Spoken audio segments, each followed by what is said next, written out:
একদম মানে সোজা ওই যে ওই কবরগুলো হচ্ছে আমার দাদার। আসসালামু আলাইকুম। আমি আজকে আপনাদেরকে দেখাবো আমাদের যে কবরস্থানটা আছে সেটা।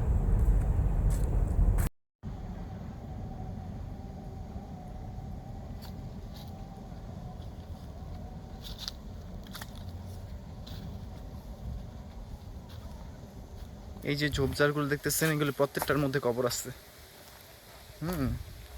আর আমার পারিবারিক গুরুস্থান হচ্ছে এখন যেটা দেখাবো সেটা। এই যে এইখানে একদম মানে সোজা ওই যে ওই কবরগুলো হচ্ছে আমার দাদার। দাদার পিছনে হচ্ছে দাদির কবর। সবাই এখানে আর কি। আমি কখনোই নিজেকে খুব বেশি ভালো মানুষ বা ভালো মানুষই দাবি করি না, কিন্তু এইসব জায়গায় আমি নিয়মিত আসার চেষ্টা করি। নিয়মিত বলতে প্রতি জুম্মার পরে। তবে আমাদের জায়গাগুলো সংস্কার করা দরকার। একদমই মানে আবর্জনায় ময়লায় ভর্তি হয়ে আছে। আজকে এই পর্যন্তই। আসসালামু আলাইকুম।